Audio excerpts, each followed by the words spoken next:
ये अभी एक हॉरर मूवी का एक ट्रेलर शुरू हुआ है। अभी अभी पूरी हॉरर मूवी तो चलेगी अभी आगे।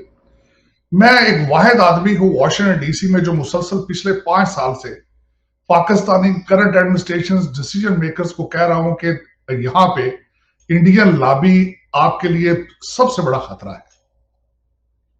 और ये उसी इंडियन लॉबी का रिजल्ट है। ये बल्कि इस बिल को मैंने एक दफा नहीं कुछ 4-6 दफा पढ़ा है और लग बिल्कुल इस तरह रहा है ये किसी इंडियन ने लिखा है, किसी अमेरिकन ने नहीं लिखा। बस इंडियन उनकी लैंग्वेजेस, उनकी लैंग्वेज पे ग्रिप, उनकी कल्चर पे ग्रिप, उनकी तालीम, उनके फाइनेंशियल स्ट्रेंथ और उनके एम्बिशंस।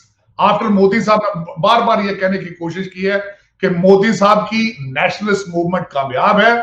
उन्होंने हिंदुओं को एक झंडे के नीचे खड़ा कर दिया है, चाहे वो अमेरिका में रहने वाले हिंदू हो, चाहे वो इंडिया में रहने वाले हिंदू हो। इस वक्त पाकिस्तान को सबसे बड़ा खतरा वॉशिंगटन डीसी में इंडियन लॉबी से है और उसको काउंटर करने का पाकिस्तान का ना कोई प्रोग्राम था, ना है और ना नजर आ रहा है।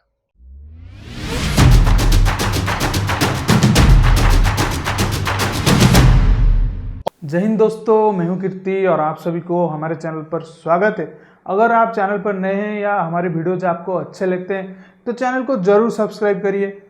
अब टॉपिक पर आते हैं तो दोस्तों, आप जानते होंगे UNGA जो था वो कुछ ही दिन पहले USA में ख़त्म हुआ है और उसमें क्वाड मीटिंग भी हुआ और हमारे प्राइम मिनिस्टर भी उधर गए थे और वर्ल्ड के काफ़ी सारे लीडर वहाँ पे शामिल हुए।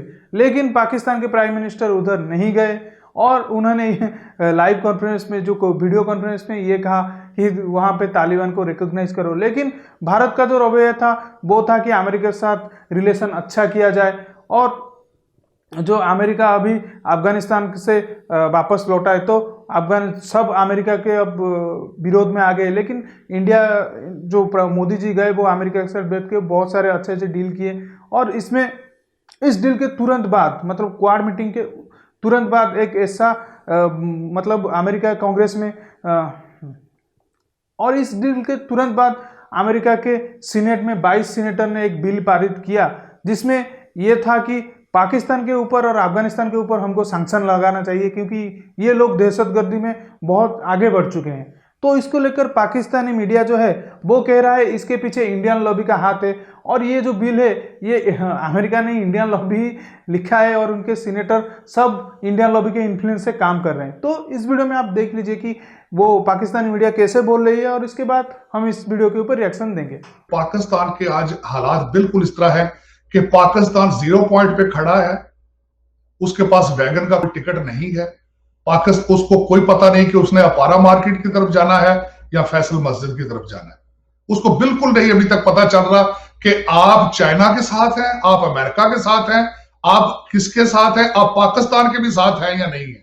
इस वक्त हालात ये चल रहे हैं। एक बिल पेश किया गया और रिपब्लिकन्स के सेनेटर्स हैं वो 20 और जिन्होंने ये बिल पेश किया है, बिल है जनाब, मैं आपको बता देती हूँ, पहले भी मैंने इस पे बात की, Afghanistan counter terrorism oversight and accountability act 2021, जिसमें ये कहा गया है कि ऐसे तमाम लोग, ममालिक, अनासिर जिन्होंने अफगानिस्तान में मदद की है तालिबान को आने में, उनके खिलाफ जो है पाबंदियां लगाने की बात की जा रही है और उसमें पाकिस्तान शामिल है। अनवारंटेड है। आप इसके बारे में क्या कहना चाहेंगे? आलिया, ये अभी एक हॉरर मूवी का एक ट्रेलर शुरू हुआ है। अभी पूरी हॉरर मूवी तो चलेगी अभी आगे। मैं एक वाहिद आदमी हूं वॉशिंगटन डीसी में जो मुसलसल पिछले 5 साल से Pakistani current administration decision makers को कह रहा हूं कि यहां पे इंडियन लॉबी आपके लिए सबसे बड़ा खतरा है। और ये उसी इंडियन लॉबी का रिजल्ट है। ये बल्कि इस बिल को मैंने एक दफा नहीं कुछ 4-6 दफा पढ़ा है और लग बिल्कुल इस तरह रहा है ये किसी इंडियन ने लिखा है, किसी अमेरिकन ने नहीं लिखा। इसका जो सब्जेक्ट है, इसमें से जो लुबे लुबाब है, इसका नाम मैं रखूंगा कि तालिबान के ऊपर फाइनेंशियल सैंक्शंस के लिए और पाकिस्तान को सबक सिखाने के लिए ये बिल बनाया गया है। अब मैं जो आपको बता रहा हूं कि मुझे इसमें से इंडियन स्मेल आ रही है कि इसी के अंदर सिफारिशात पेश की गई हैं कि उस रीजन में इंडिया को डिफेंस और मुआशी तौर पर स्ट्रॉन्ग किया जाए ताकि वो तालिबान और चाइना का मुकाबला कर सके। चाइना, जिस तरीके से चाइना की वहां पे मादनियात पे नजर है, उसके बारे में उन्होंने कहा कि चाइना को रोका जाए। और ये इसको 22 सेनेटर्स जो हैं उनकी सपोर्ट हासिल है और अगर खुदा ना खास्ता कल को चाइना आपके साथ, जिस तरह लग रहा है, चाइना इतनी आजकल चाइना सर्दमोरी का मुजाहरा कर रहा है, वहां पे सिर्फ उन्होंने चंद पीरियड्स भेजे हैं और उसके बाद बैक सीट पर बैठ चुके हैं।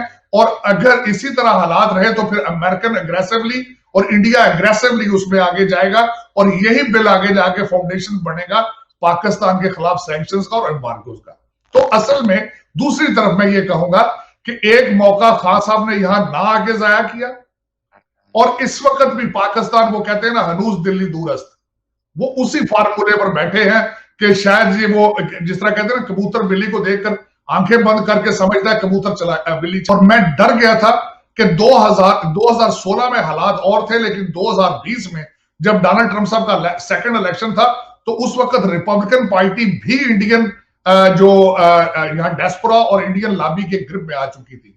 और मैं मुसलसल कहता फिर रहा हूं कि इस वक्त पाकिस्तानी डायस्पोरा अभी तक एक तो फेल है, दूसरा वो पीटीआई के इलेक्शनों में और नून लीग में बटा हुआ है, उनकी कोई तवज्जो नहीं है लोकल सियासत पर, उन्हें पता ही नहीं है कि उनके नुमाइंदे कौन है।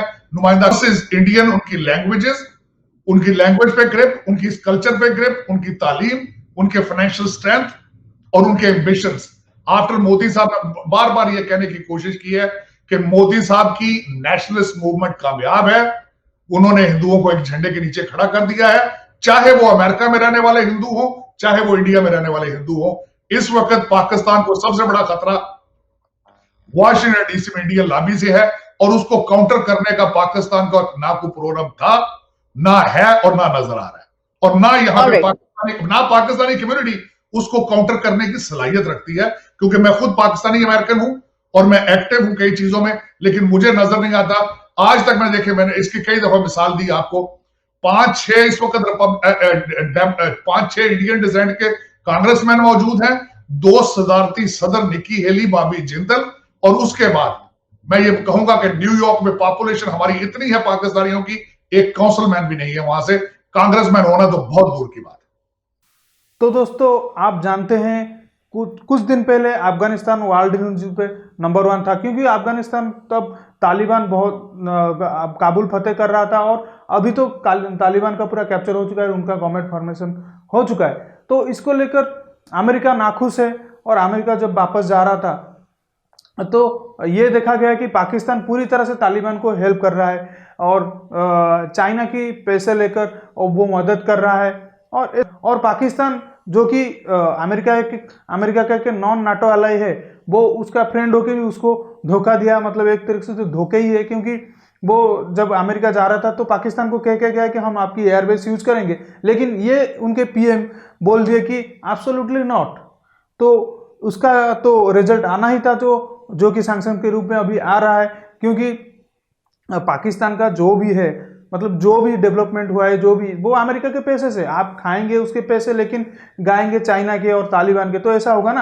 अब ये बोल रहे हैं तालिबान हमारे भाई हैं, हम तालिबान के साथ मिलकर रहेंगे, और फिर अमेरिका के पास जाते हैं पैसा मांगने के लिए, ऐसा। तो इसके लिए अमेरिका अब उसका परमानेंट सॉल्यूशन निकाल चुका है। अमेरिका ने सख्त रवैया अपनाते हुए ये बोल दिया कि हम इसके ऊपर जो सैंक्शन लगाने वाले, लेकिन ये पाकिस्तानी जो लोग हैं ये बोले इसमें भी इंडिया का हाथ है।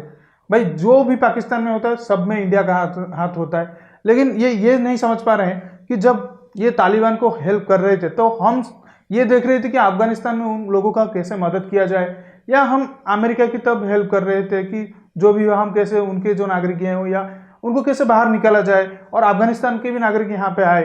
तो ये बोल रहे हैं कि पाकिस्तान बोल रहा है कि इसमें भारत वहां पर दहशतगर्दी फैला रहा था, आप वगैरह वगैरह वो जब बोल रहे थे। लेकिन ये जो साजिद तरार ने बहुत अच्छा मतलब बोले, फैक्ट के साथ बोले कि ये जो मतलब अमेरिका में जो पाकिस्तान की लॉबी है वो इंडिया से काफ़ी ज़्यादा वीक है और ना के बराबर है, क्योंकि आप अगर देखें तो वहाँ पे वो बोल दिए, खुले में बोल दिए कि अमेरिका में एक भी काउंसिल पर्सन पाकिस्तान का नहीं है, तो कांग्रेस में इसका इन्फ्लुएंस तो छोड़ ही दीजिए। और वहाँ पे देखें तो काउंसिल पर्सन बहुत ज़्यादा इंडियन आपको पाए जाएंगे, और कमला हैरिस भी तो मतलब इंडिया की ही है। तो ऐसा करके वहाँ पे जो अमेरिका में है जो इंडियन बहुत ज़्यादा है, आप टॉप कंपनी में देख लेंगे तो इंडियन बहुत ज़्यादा मिलेंगे उनके सीईओ। तो ऐसा करके हम जब से अमेरिका हमसे अच्छा हुआ, फिर हमारे लोग वहाँ पर गए, तो वो हम तब से अमेरिका के साथ एक अच्छा रिलेशन में बन चुका है हमारा, और हम अमेरिका हमारा हेल्प करता है, हम भी अमेरिका के जीडीपी में हमारा भी बहुत ज़्यादा मतलब हम बहुत ज़्यादा उसको हेल्प करते हैं। तो इसको लेकर पाकिस्तान परेशान है कि भारत कैसे आगे बढ़ रहा है, और ये बोले कि मोदी जी का मतलब मोदी जी अब पूरे इंडियन मोदी जी के सपोर्ट में आ गए हैं, और अब पाकिस्तान कुछ नहीं बिगाड़ सकता उनका। और ये ठीक भी है, क्योंकि मोदी जी जो है वो इंडिया के डेवलपमेंट के लिए बात करते हैं, और जिधर भी जाते हैं वहाँ पर बिजनेस डील होता है, और उस कंट्री के लिए कुछ अच्छा डील लेकर जाते हैं, हमारी कंट्री के लिए भी अच्छा डील लेकर आते हैं। तो अगर आप जाएंगे कंट्री के लिए खुद को मतलब कटोरा लेके जाएंगे पैसा मांगने के लिए, या फिर हो गया आप जाएंगे तालिबान की हेल्प करिए ऐसा बोलने के लिए, कोई कंट्री आपको कैसे हेल्प करेगा। देखते हैं पाकिस्तान का क्या होता है। इस वीडियो में इतना ही, ये वीडियो बहुत ज़्यादा खिंच गया है तो ज़्यादा नहीं खिंचाते इसको। हम बहुत जल्दी मिलेंगे एक नई वीडियो के साथ, तब तक के लिए जय हिंद, वंदे मातरम।